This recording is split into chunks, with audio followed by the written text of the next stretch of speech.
My faith is the core of my life. I'm a practicing Muslim, and I derive my desire for public service from my faith. And I'm a Brummie, I'm English, I'm British. I've never felt, as a practicing Muslim woman that abides by the teachings of my faith, any conflict with my civic or my national identity. Is it possible for Shabana Mahmood to claim that she is English? It's impossible. It's ontologically, biologically impossible. It's like her saying she is a bloke or like her saying she is white. Neither of those things are true. It's insane. And for people like Goodall to be peddling this lie just shows how much they hate the English. In fact, it's a cultural genocide. Amidst all of the racism claims at the Labour Party conference, perhaps the real debate that needs to be had is one regarding ethnicity. Specifically, can our Home Secretary claim that she is English? Watch. Islam is, quote, uniquely indigestible for a secular mindset, and people don't want to admit that. What do you make of that? Do you ever feel that your religion and your nationality are in some way in conflict? Never. Not a single day. My faith is the core of my life. I'm a practicing Muslim, and I derive my desire for public service from my faith. And I'm a Brummie, I'm English, I'm British. I've never felt, as a practicing Muslim woman that abides by the teachings of my faith, any conflict with my civic or my national identity. This is a country that has a very deep Christian tradition, and as somebody who belongs to one of the other Abrahamic faiths, I've always felt very comfortable being in a country where so much of the legal system, our values, the institutions we have derive essentially their source code from Christianity. There is so much that is very similar between Christianity, Islam and Judaism in particular, and maybe that's why I've always felt very at home, but I've never felt that sense of conflict, and pretty much every Muslim I know has never felt that sense of conflict either. But one of Shabana Mahmood's predecessors says, hell no, love. Hell no, love. You cannot be English. Suella Braverman, writing, I am not English. I am a proud British Asian. I am grateful for everything that this great country has given my family and me. I love England and the British people. This is not racist. This debate was sparked, of course, by the hard-left loon, Goodall, someone who believed that it was also possible to change your sex. He wrote that Shabana Mahmood literally is English, prompting Matt Goodwin to respond, if I identified as Pakistani, would I be from Pakistan? Of course not. Britishness is a nationality. Englishness is an ethnicity. This is not hard. And Connor Tomlinson added in response to Suella, this is an obvious distinction to everyone except those obsessed with a vindictive denial that the English are an ethnic group. It makes it easier to justify driving our identity, culture and nation to extinction if it never existed in the first place. You may not be English, but we're happy to have you as one of our countrymen. Those who hate us must leave. And of course, this is all part of the wider plot going on by Shabana Mahmood to target Nigel Farage, because she has even claimed overnight that he is worse than a racist. He's not just a racist, he is worse than a racist. Watch. Can you believe that more than half of you are watching this video but not subscribed? So please do me a huge favor, click the subscribe button now, turn on the notification bell so you'll be alerted to all of our brand new Outspoken videos. Do you think Nigel Farage is racist? I think that Nigel Farage is actually almost worse than that. I think he knows exactly what he's doing. I think he's being extremely cynical. He knows that with some of the policies he's put forward, which are on indefinite leave to remain, for example, immoral and in my view extreme, he is sending that dog whistle to every racist in the land, but he wants to retain some respectability for himself whilst he does it, and that's what we're challenging. Do you think he is racist himself? Look, it's for Nigel Farage to explain who and what he is. I'm saying I can see that behaviour. No, I can see. No, I can see the behaviour that he's indulging in, and I'm calling it out.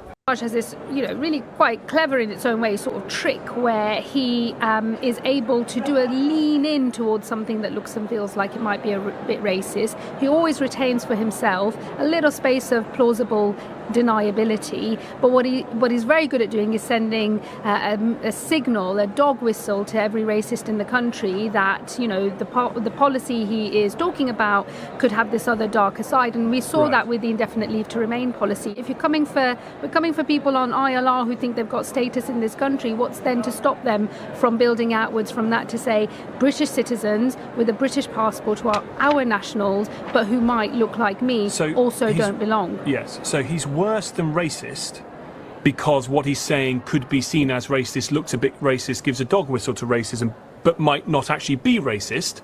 But is nevertheless worse than being a racist. It's I'm calling out his cynicism. He knows exactly what he's doing, Tom. And to be honest, any of your listeners who've ever been on the receiving end of really quite coded, quite careful, discriminatory attitudes knows exactly what they're seeing with it's a famous Nigel Farage lean in and then lean straight back out today. He's been doing it for years. Okay, let's go to my superstar panel. Father Calvin Robinson and Sarah White and Orla Minnie-Hain, the Essex Pink ladies who took Westminster today.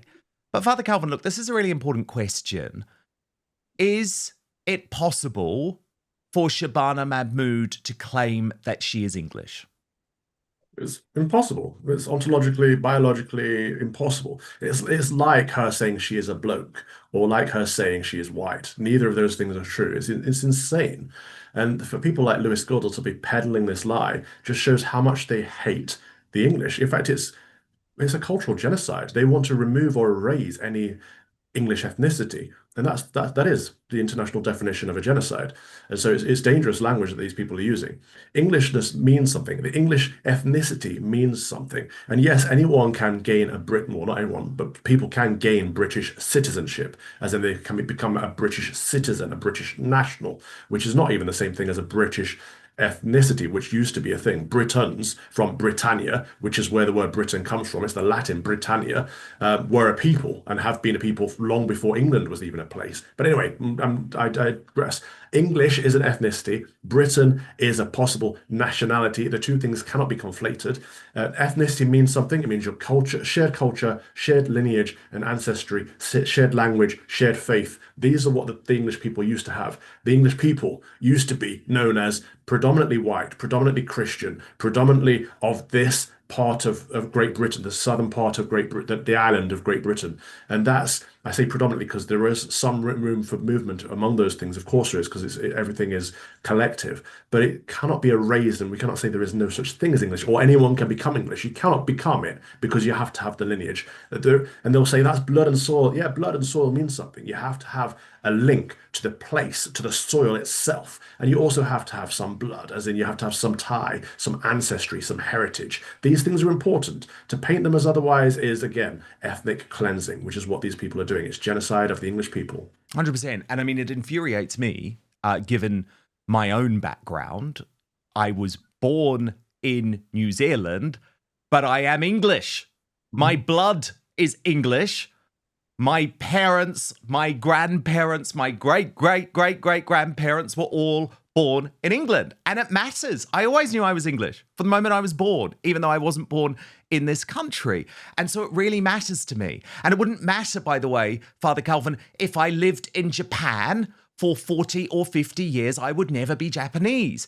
And Orla Minnie-Hain, let me bring you in, because I feel like this is the new trans debate. I really, really do. For a long time, we were told that we were transphobic or you know, discriminatory if we just didn't believe that it was possible to literally change your sex, a scientific impossibility.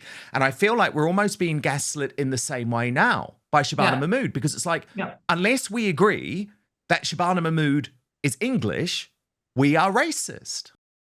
But first, if you're anything like me, you've spent so much time trying to find the perfect skincare treatments for your face, only to realise you've been neglecting the skin on your neck. But as I've got older, I know that's a massive oversight, because the neck is on display all the time, yet lots of folk just treat it as an afterthought in their routine. And I know I'd fallen into that trap. And what's been interesting actually is, since starting this campaign with Go Pure, I've spoken to many in our Outspoken audience, many women who tell me that they know the skin on their neck is thinner, more delicate, and less oily than facial skin, and they need specialized care, but they just don't know where to get it from. And so I have to say, that is why Go Pure is the answer. It is an absolutely beautiful product. This is the Go Pure Tighten and Lift Neck Cream, and it's transforming the lives and necks of women and some men too, all across the globe. So let me tell you about this gorgeous product, because I saw a noticeable difference within just weeks. Oh, and by the way, Outspoken viewers and listeners get 25% off Go Pure if you use the code DAN, that's DAN, at checkout today. So just head to gopure.com/Dan, use code DAN, and you're all set. But what's so amazing about Go Pure is that its proprietary firming complex is actually designed to visibly firm and smooth the skin on your neck and chest in as little as 4 to 8 weeks. In a consumer study, 100% of users said their skin looked more supple, 97% noticed a firmer appearance. Indeed, Go Pure's full line of science-backed skin and body care have delivered for over 100,000 real women with real results. It's dermatologist recommended, cruelty-free, plus with over 1 million jars sold. I don't think you can say this is a beauty secret anymore, right? Because it's not a secret, if you get what I'm saying. So, tighten, lift, and restore elasticity in your neck, because your skincare routine shouldn't stop at your jawline. And for that limited time, Outspoken viewers and listeners get 25% off Go Pure using the code DAN, D-A-N, at checkout. Just head to gopure.com/Dan, use the code DAN, and you are all set. Quick favor too, after you buy, when they ask you where you heard about Go Pure, make sure you tell them it was after watching Outspoken. But now, back to the show. It's just absolute nonsense. And look, going back to the trans debate, again, we've had this conversation over and over for the last few years. You can identify as what you want. It doesn't mean that you are that. It is ridiculous. So you can identify as a man, you can identify as a woman, but if you are not a man or a woman, or you are not a dog or a cat, etc., because your DNA says otherwise, then it's just a moot point. I mean, look, my family are Irish. I was born here, my mum was born here, but my dad was born in Ireland, and my mum's parents were born in Ireland. So my lineage is Irish. I'm an Irish person. I mean, the irony is that my maiden name's Smith and my husband's name is Minahain, even though he's English. But anyway, that's another story. But, I was born here, and I'd say, yes, I was born in England, and I see myself as an English woman, but my background and my heritage is Irish. So ultimately, that's where I come from. And, I think that arguing otherwise is just a completely futile discussion. I mean, 100%. Sarah will tell you she's born and bred English. Her parents were English. She's from the East End, and that's how it is. And that's her background. And I would never try and compare myself to her, because we're not the same. We're different. And, why people have got to throw names and throw sort of, jabs and jibes at each other because they try and sort of discredit you is just utter nonsense. But the irony here, Sarah, is that actually Labour, and specifically Shabana Mahmood, actually hate England and hate the English. And she came out and admitted that in her conference speech, when she said the challenge we face today is to fight for our belief in a greater Britain, not a littler England. I was disgusted. I mean, it's completely anti-English. It's totally racist. She said that in her conference speech. Anyway, Lawrence Fox posted on that. There's something particularly galling about a person whose family was welcomed into this country and afforded all the privilege and opportunity we could offer, turning around and calling their meek and white, guilt-ridden post-colonial hosts Little Englanders and racists. Yeah. This is our home. We have nowhere else to go. There are many Islamic countries. Please feel free to go and live in one of them. Sarah White, over to you. I mean, if we go back to what she was saying, she's just trying to erase all meaning of what it means to be English. So by her claiming she's English, go 5 years down the line, she's not going to be claiming she's English, is she? She'll suddenly go back to saying that she's Pakistani descent, and and then all of a sudden everything what it means to be English is totally broken apart. If I cook an Indian tonight, I can't claim it as English cuisine. There is strict rules behind who we are and what we are and where we've come from and our ancestry. And like Ola said, I'm English. I know I'm English.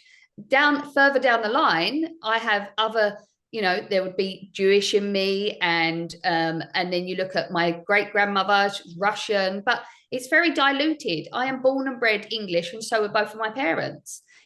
I just find it absurd what these people are doing, and she does. She hates the English so much so that she wants to label herself as English. It's very warped way of then making herself look better, but also she's incredibly racist towards anyone that is English.